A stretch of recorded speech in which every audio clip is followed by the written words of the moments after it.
Vamos entonces así a nuestro tercer momento con nuestra conferencia de los datos a las decisiones ya en el mercado inmobiliario, impartida por Borja Ureta, cofundador de Kaizen Blitz Analytics, donde lidera el desarrollo de herramientas de IA que ayudan a las empresas a tomar decisiones mejores y más rápidas en la industria inmobiliaria de la TAM.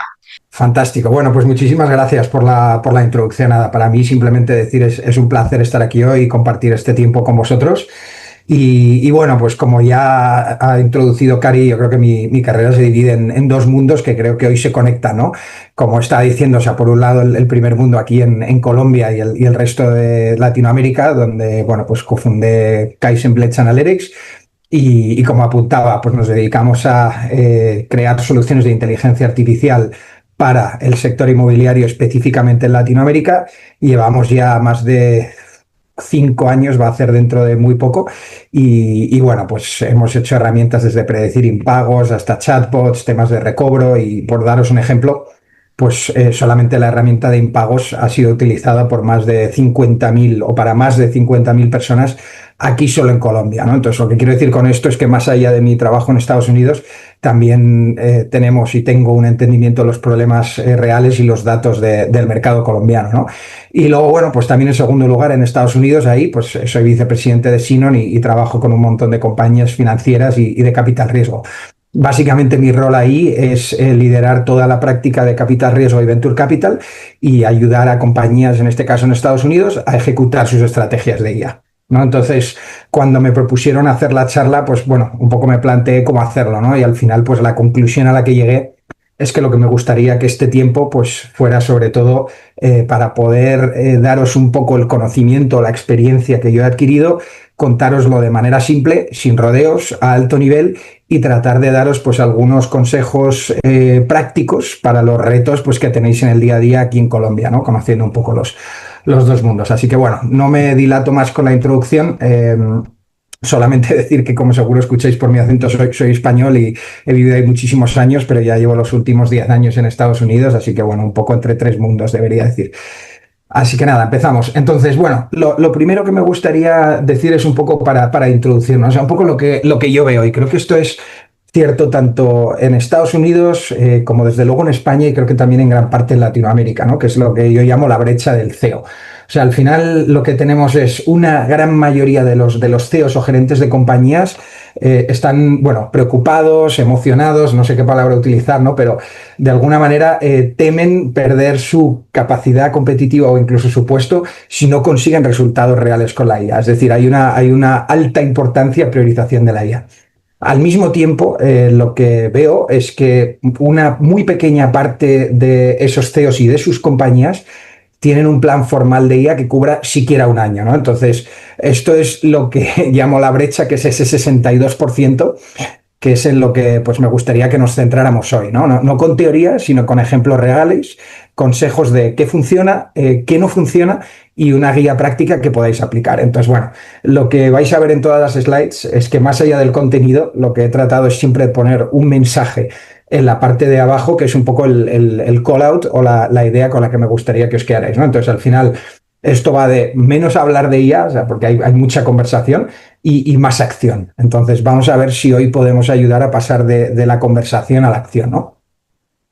Entonces, bueno, ¿cuál es la pregunta que yo escucho constantemente, tanto en Estados Unidos como en Colombia, como en otros sitios, ¿no? Muchas veces nos preguntan, oye, ¿cómo están usando la inteligencia artificial y el machine learning las empresas como la nuestra, de nuestro sector? ¿Qué resultados están viendo realmente, ¿no? Y un poco lo que leo entre líneas ahí es lo que de verdad quieren saber es, oye, ¿por dónde empezamos? ¿Cómo le ponemos el collar al perro, ¿no? Como decimos en España. ¿Por dónde empezamos? ¿Quién lo está haciendo bien en nuestro sector? Y luego, ¿cuál es el retorno real de estas soluciones? No las proyecciones, ¿no? Porque muchas veces el PowerPoint lo soporta todo, ¿no? Entonces, al final, yo creo que aquí la tónica es la siguiente. Los líderes, las compañías que están siendo pioneras en este campo ahora mismo, no están haciendo transformaciones de IA en 5 años vista. Esto es un error y ahora luego, más adelante, os contaré por qué. Lo que están haciendo es empezar poco a poco, demostrar valor rápido, y una vez que han demostrado valor en algo, lo escalan y se centran en lo que funciona para hacer que crezca, ¿vale? Esta es la clave y lo desarrollaré, pero es un poco la tónica que me gustaría que fuéramos introduciendo. Vale, entonces, para ver esto, pues lo primero que me gustaría contaros es, bueno, pues 3 casos de uso, ¿no? Que es, oye, ¿qué está pasando en el sector inmobiliario? Entonces, hay muchísimas cosas y seguro que vosotros conoceréis muchísimas más de las que siquiera estoy hablando ahora, pero bueno, como el tiempo es limitado, pues he tenido que elegir 3 y estas 3 me han resultado interesantes y creo que es, bueno, pues algunas ideas de lo que se está haciendo, ¿no? Entonces, la primera de todas es un agente de alquiler 24/7. Entonces, básicamente, ¿cuál era el problema que tenía esta gente y cómo se solucionó? Entonces, ¿qué ocurría? Y esto seguro que es un problema común a muchos de los que estáis aquí hoy en esta sesión, ¿no?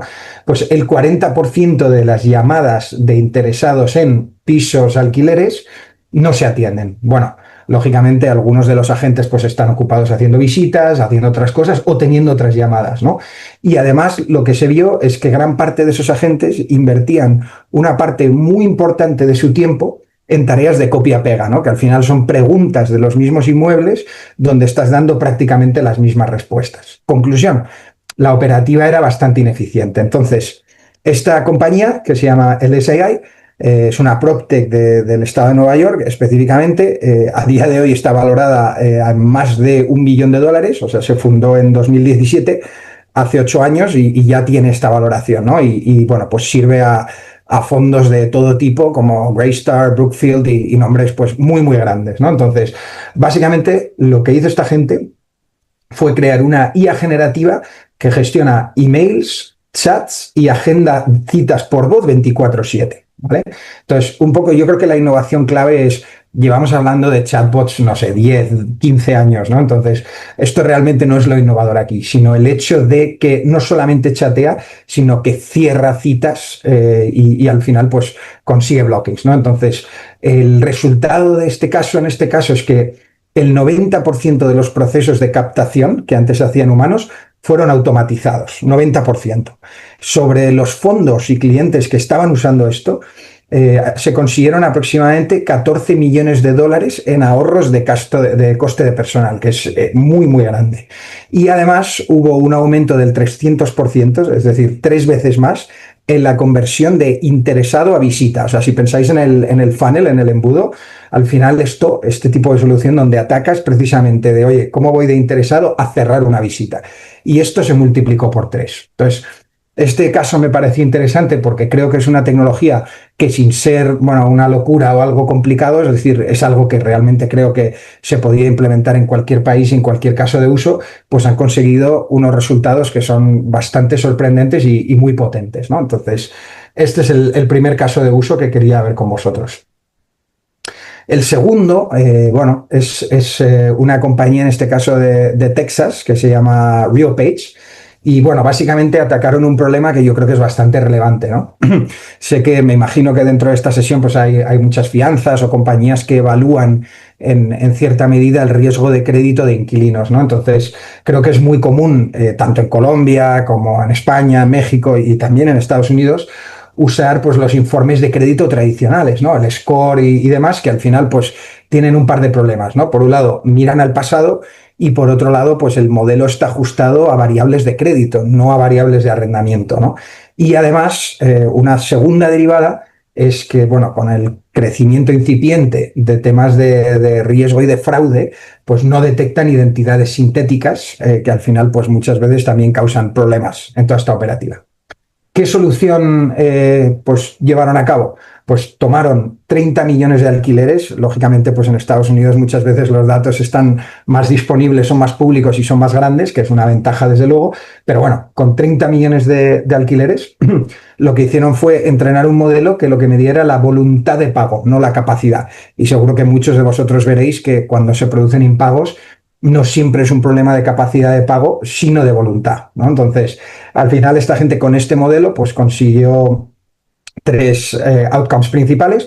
Por un lado, un ahorro medio por unidad de unos $39. Podrá parecer poco o no, pero cuando tú multiplicas esto por la cantidad de arrendamientos que hay, el número es muy, muy grande.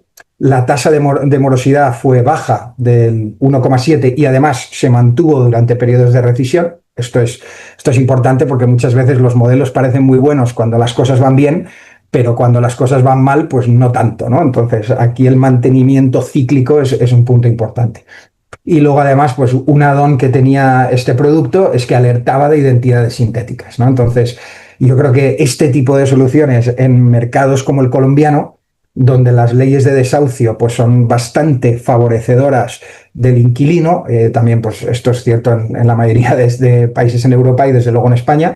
Entonces, en estos mercados es muy importante dejar fuera a los malos inquilinos.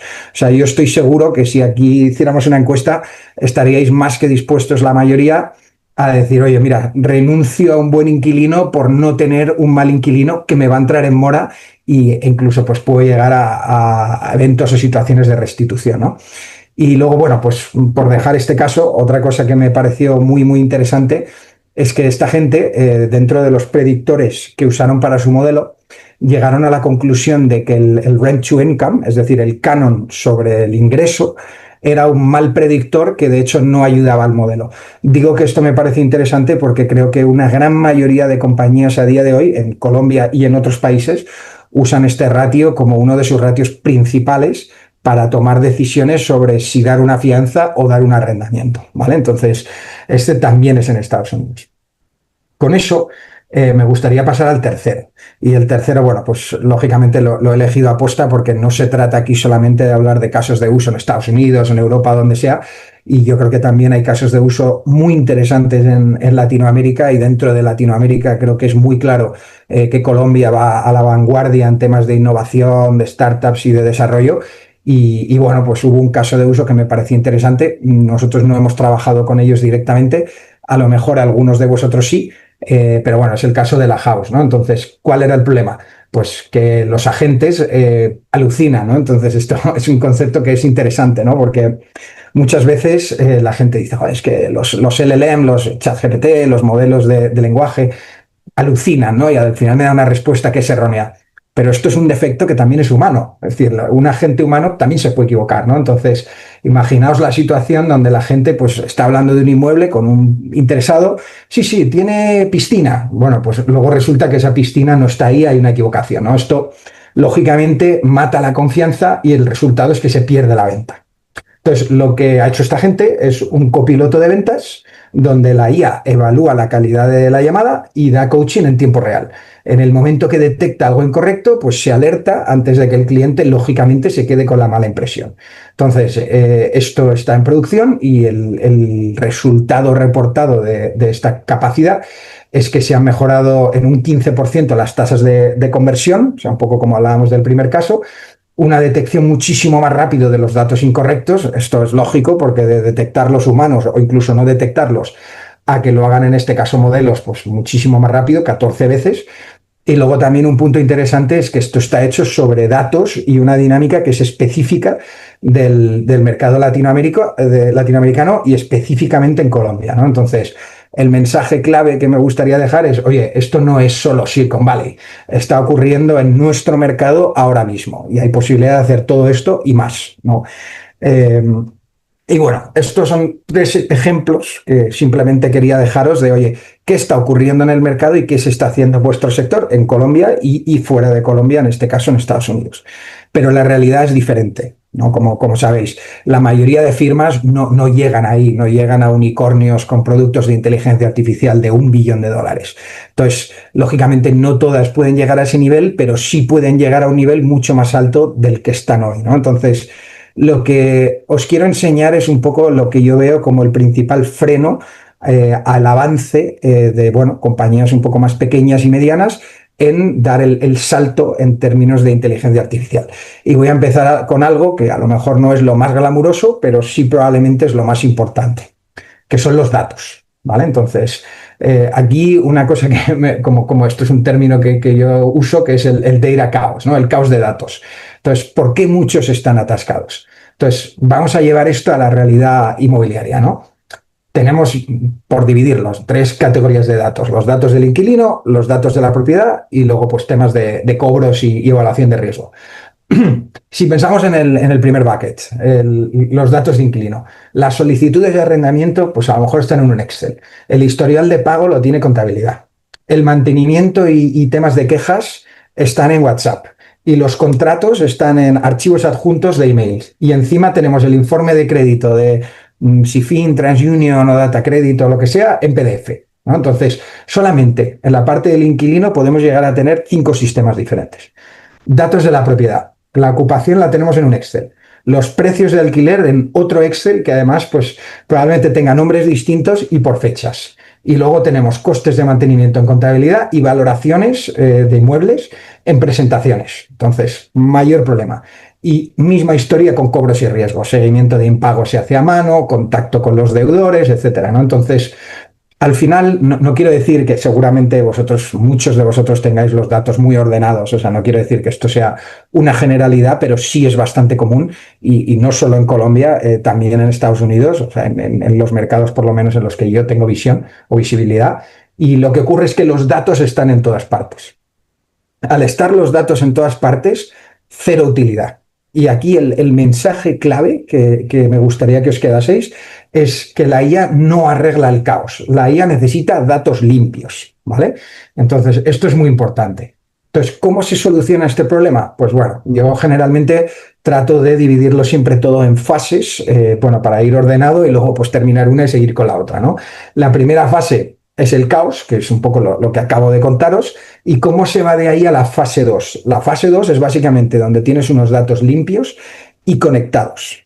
Y os digo que incluso en Estados Unidos a día de hoy, trabajando con compañías bastante grandes, os diría que aproximadamente un 40% de los proyectos que estamos haciendo son para llevar a compañías de una parte del espectro de la fase 1 a la fase 2.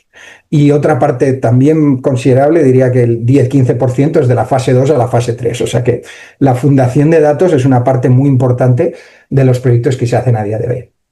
Dicho esto, ¿qué es la fase 2? Básicamente, lo que hacemos en la fase 2 es crear una estructura de datos unificada, es decir, construir puentes entre todos esos sistemas. O sea, en el ejemplo que contaba antes, no se trata de tener todo siempre en el mismo sistema, en una base de datos estructurada o no estructurada con sus respectivos campos, sino de que los sistemas se conecten y se hablen. Y que para cada dato específico tenemos que tener una fuente única de verdad. Y los sistemas se hablan y hay identificadores comunes, claros y únicos de las variables clave, que en vuestro caso pues son inquilinos y propiedades, ¿no? Entonces, esto es la fase 2, que es una fase como de construir los cimientos y de preparación. Una vez que esto se ha hecho, aquí es ya cuando se empieza a poder dar el salto, ¿no? Que es la fase 3, que es la consultable, o cuando tienes la fundación o los cimientos listos para casos de IA más sofisticados. Entonces aquí es donde pues cada vez está más de moda dejarte de dashboards y de cuadros de mando y de historias y tener un sistema que te permita hacerle preguntas en lenguaje real de, oye, ¿cuál es la tasa de morosidad en el eje cafetero para inquilinos que están en el segmento independiente y con ingresos de menos de 2,5 millones de pesos colombianos, por ejemplo, ¿no? Hacer preguntas y tú tener esas respuestas directamente en lenguaje natural. Y ahí es donde luego, pues lógicamente, podéis desarrollar un montón de modelos y casos de uso específicos. Esa es la fase 3 y aquí el mensaje clave que quiero dejaros es que todo buen resultado de IA siempre empieza aquí. No os podéis saltar bajo ningún concepto este paso. Si os saltáis la fundación de datos y vais directamente al modelo sexy o al caso de uso que suena súper sofisticado, casi seguro os puedo garantizar que vais a tirar la inversión que hagáis, ¿vale?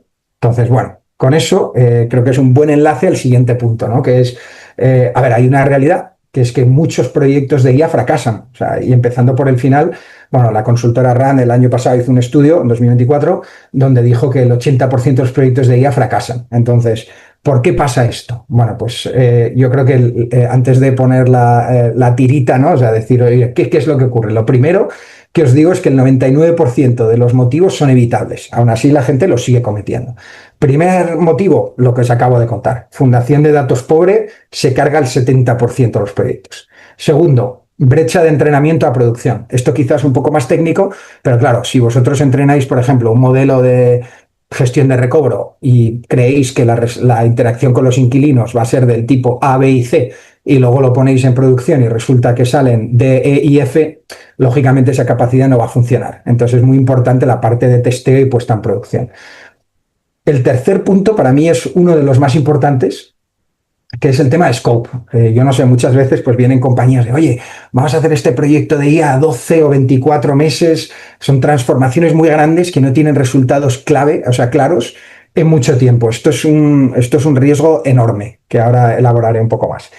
Y luego, bueno, pues también esto lo estáis viendo, o sea, ahora mismo, pues compañías como OpenAI o Anthropic o la misma Google son trituradoras de startups. O sea, al final están saliendo muchas startups que hacen cosas y llegan estas compañías, sacan una nueva funcionalidad en sus modelos y se cargan pues 20 o 30 startups que están financiadas cada día, ¿no? Entonces, los proyectos largos son un poco un suicidio, ¿no? Porque luego llega una compañía de estas, saca esta capacidad y lo que has hecho no ha servido para nada.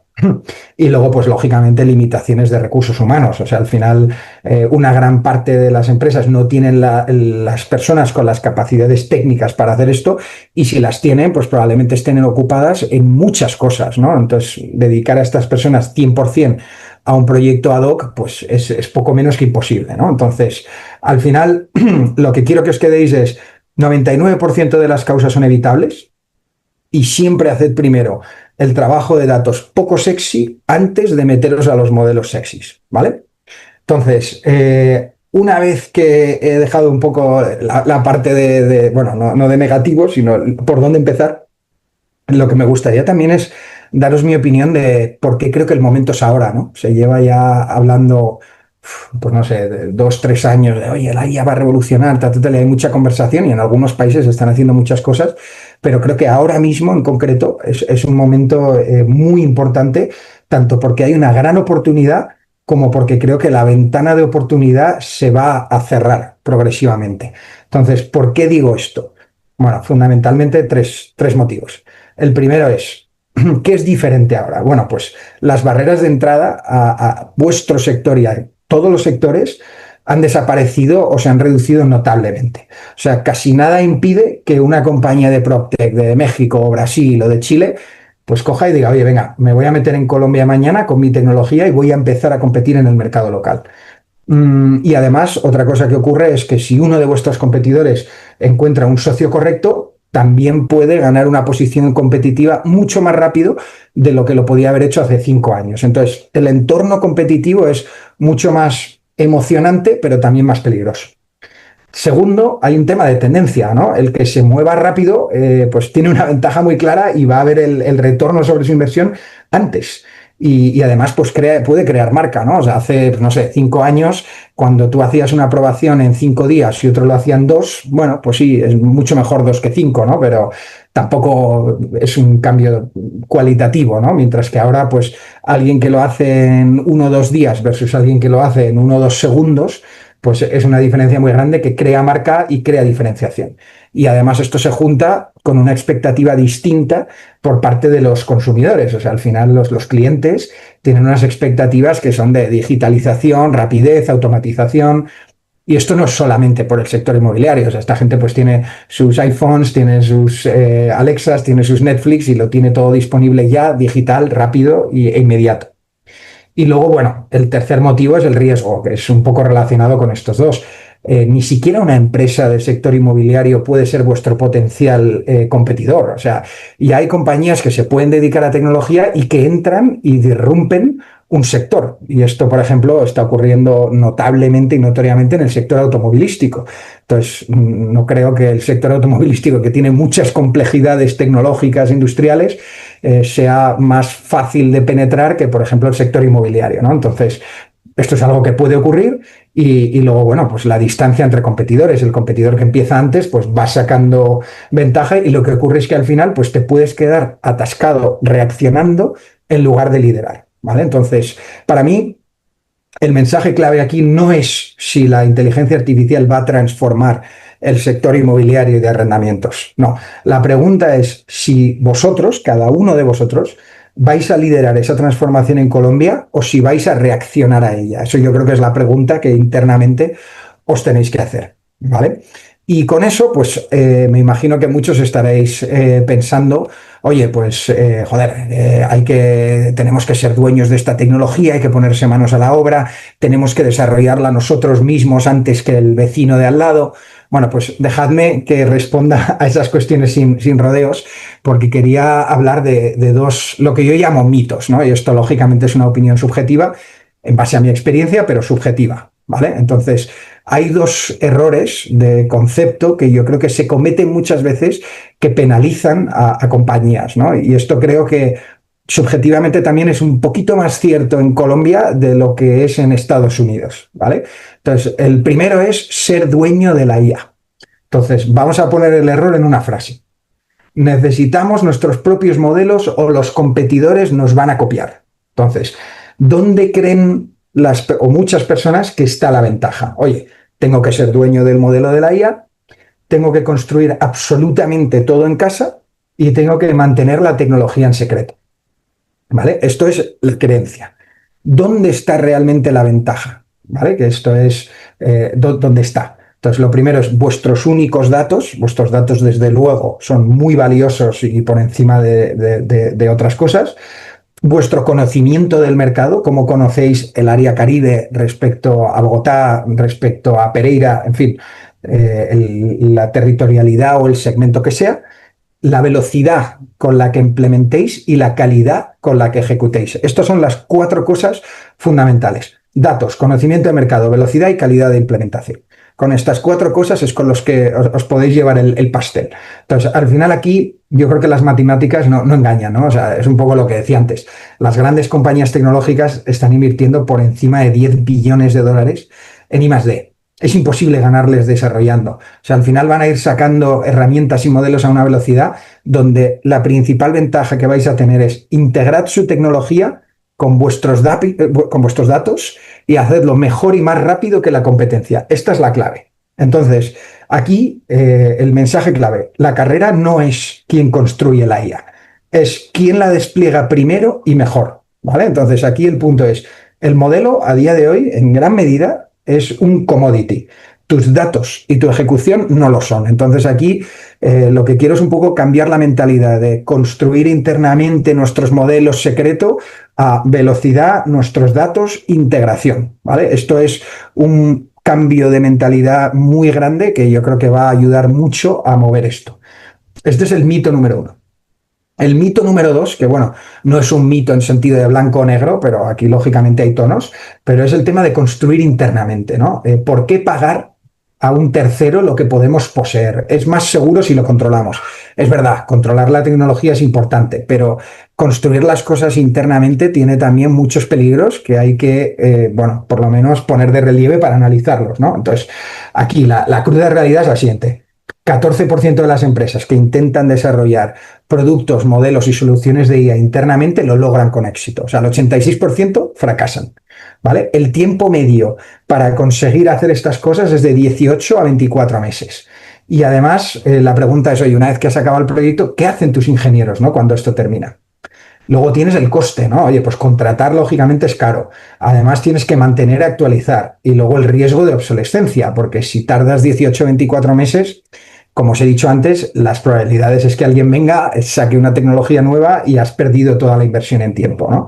Y luego, bueno, pues el coste oculto, que es, oye, he perdido 18 meses mientras vuestro competidor ha tomado otra vía y a lo mejor pues le ha ido mucho mejor, ¿no? Y vuestro equipo interno encima lo habéis tenido dedicado a esta tarea cuando, lógicamente, hay un coste de oportunidad muy grande porque son algunos de vuestros mejores recursos, ¿no? Entonces, el punto clave aquí es que el recurso escaso hoy es el tiempo, no el presupuesto. Y un socio lo que te puede traer es velocidad. Tú mantienes el control, pero te puede traer velocidad y recursos. Y yo os digo un ejemplo. Un 70% de las compañías con las que yo trabajo a día de hoy en Estados Unidos tienen equipos muy grandes, tanto de Data Science como de Data Engineering, como Software Engineering. Tienen equipos muy grandes y normalmente cuando vienen a compañías como Sinon, allí es simplemente por las matemáticas de si yo hago esto voy a tardar 9 meses, si venís vosotros vamos a tener esto en 12 meses y luego nos lo quedamos, ¿vale? Entonces, esto es uno de los casos de uso más claros para traer proyectos y hacer transformaciones de este tipo, la aceleración, ¿vale? Entonces, bueno, otra cosa, no tanto un mito, ¿no? Pero sé que es una cosa que está mucho en la conversación de, oye, joder, es que la IA nos va a reemplazar a todos, ¿no? Va a automatizar y va a dejar a los humanos sin trabajo, ¿no? Entonces, aquí pues quería daros un ejemplo, ¿no? Que a mí me parece muy interesante. Sinceramente, de esto tenemos una presentación entera como de 15 slides, entonces daría para mucho tiempo, pero voy a hacerlo muy resumido, ¿no? Que es cómo creo que la IA combinada con el humano tiene muchísimo más potencial que la IA sola o el humano solo. Y esto lo quiero llevar a un ejemplo de recobros, ¿vale? Imaginaros, pues tenemos una fianza, ese cliente ha entrado en mora y debido a esa mora, pues hay que gestionar ese recobro, ¿no? Pues a día de hoy tú puedes tener un agente de recobro que es tu mejor agente, digamos que se llama María, y al final, pues muchos de estos agentes son un poco como teleoperadores, ¿no? Porque se tiran el 80% de su tiempo llamando por teléfono, persiguiendo deudores que muy pocas veces les contestan, ¿no? Entonces, el ejemplo sería, pues la pobre María en este caso hace 80 llamadas antes de irse a comer con su mejor energía y voluntad, pero bueno, al final le contestan 12, o sea, 68 ni siquiera le responden. A cada una de ellas les dice exactamente lo mismo, debe la renta del mes de octubre de tanto, ¿no? Y no hay contexto, o sea, trata igual a un buen inquilino como Ana de un inquilino que es un moroso crónico como José, por ejemplo, ¿no? Y el resultado es que las 12 personas que le han cogido el teléfono, 10 le han colgado y 2 pues le han hecho una promesa de sí, voy a pagar, tal. Y al final del día, pues María se siente como una teleoperadora, ¿no? Aquí este es un caso de uso que es muy interesante, donde creo que la IA puede traer mucho potencial, porque imaginaos, María llega por la mañana a su puesto de trabajo y la IA ha mandado mensajes, WhatsApp o incluso llamadas y ha solucionado 20 casos. Ella ya empieza el día más 20. Y luego resulta que no solo eso, sino que la IA no ha conseguido solucionar un caso, por ejemplo, después de varios recordatorios, llamadas y medidas, y lo que hace es escalárselo y le dice, oye, María, tenemos este caso con Ana, aquí tiene su perfil completo y además le da los facts, ¿no? De, oye, creo que la probabilidad de recobro es en torno a casi el 80%, está teniendo problemas de cash flow porque es independiente y tiene un negocio estacional, vamos a recomendar un plan flexible, ¿no? Y al final, pues María llama, con todo este contexto, salva la relación y consigue solucionar el tema. Lógicamente, pues pasa de la frustración a la realización personal. Aquí yo creo que en temas de recobro es un punto que a mí me parece súper interesante y que estamos viendo, bueno, tanto aquí en Colombia como también en Estados Unidos, y tenemos algunas soluciones ya creadas, y lo que estamos viendo es que hay potencial de ganancia de 2, 3 veces de productividad por agente, una mejora del 40% en tasas de recobro y mejor experiencia del cliente, ¿vale?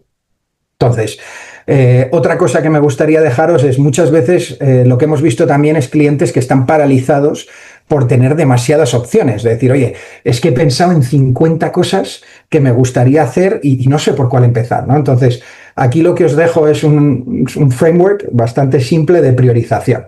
Entonces, lo que quiero decir aquí es que cuando tengáis un caso de uso, pasadlo por este framework y esto os va a ayudar a ordenarlos y ver cuál atacar primero. El primero es valor de negocio. Oye, ¿qué KPI va a impactar si hago esto?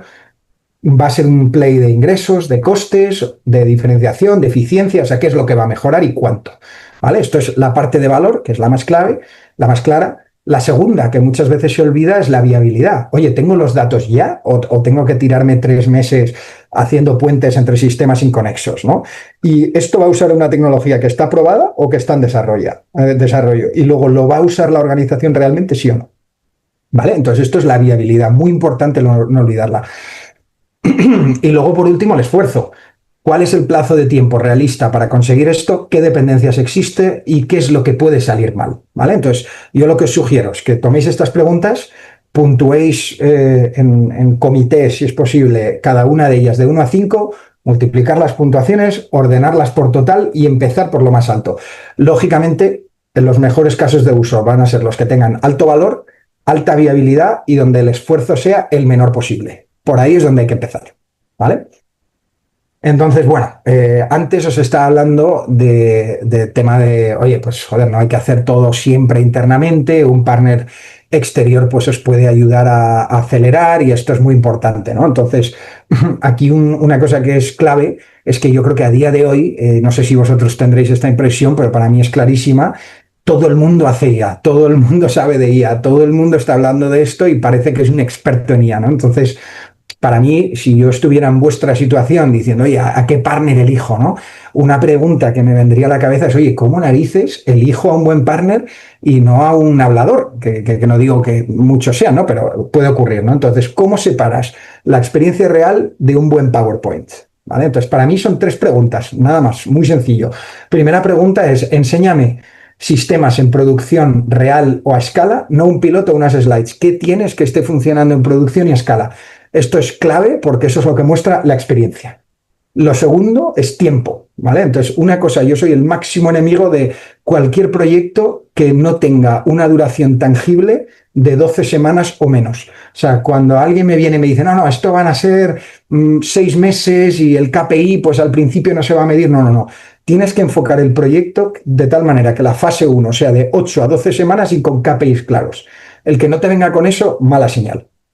Y lo tercero, lógicamente esto no te va a servir en todos los casos de uso, pero una cosa que nosotros hacemos mucho más en Estados Unidos que en Colombia es alinear los incentivos con los resultados, o sea, los resultados con el pago de fees en este caso, ¿no? Entonces, el tema es, oye, tengo unos honorarios base, pero si yo hago contigo el tema de recobro y el recobro no te sirve para nada, oye, voy a ganar lo mínimo. Ahora, eso sí, si te aumento las tasas de recobro y te las multiplico por 2, ahí vamos a ganar los dos. Entonces es alineamiento de incentivos.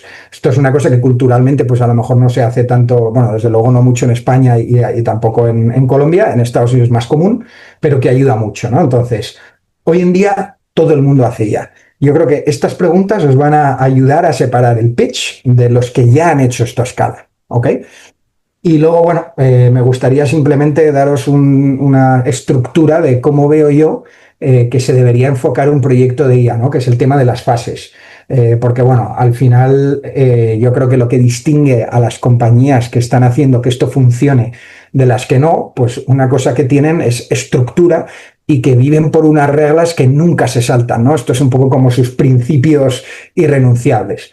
Siempre una fase uno, que es lo que os acabo de decir, una base con quick wins, 8 a 12 semanas, ni una semana más, donde, pues oye, tomas un caso de uso, imagínate que has usado el framework, unificas los datos, construyes un modelo de alto nivel, no hace falta que sea el 100%, con un 80%, o sea, pensar en el equilibrio de Pareto, lo pones en producción e inmediatamente mides el impacto en el negocio. No es un KPI de, uy, esto va más rápido. No, hay que medir. O sea, cuánto en A/B testing, en la cartera en la que he aplicado el modelo, cuánto me ha mejorado la tasa de aprobación, cuánto me ha mejorado el porcentaje de impago, ¿no? Todo esto hay que medirlo en KPIs.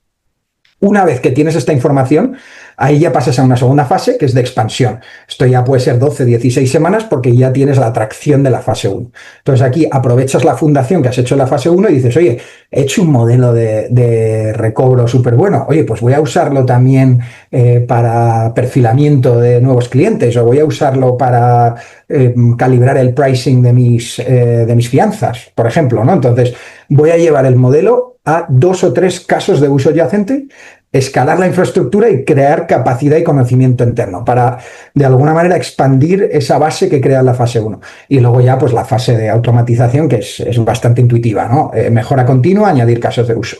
Entonces, aquí el principio clave, ninguna fase más de 3-4 meses, nunca.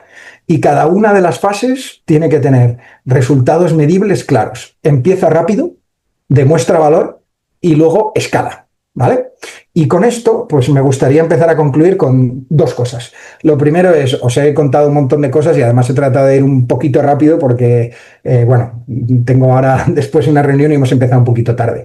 Pero me gustaría simplemente dejaros con un resumen de lo que yo haría el lunes. Bueno, hoy es jueves, podríais empezar mañana viernes, pero bueno, vamos a dejar el fin de semana. Las cosas que yo haría. Lo primero de todo es me reuniría el lunes con mi equipo y diría, vamos a ver, vamos a mapear nuestro caos de datos. ¿Cuál es el área más fácil de limpiar y con el valor más alto? Voy a centrarme en esto. Segundo, usa el framework de priorización. Si tengo varias ideas, toma las 5 que más te gusten y con eso elige una. ¿Cuál es el quick win con la puntuación más alta?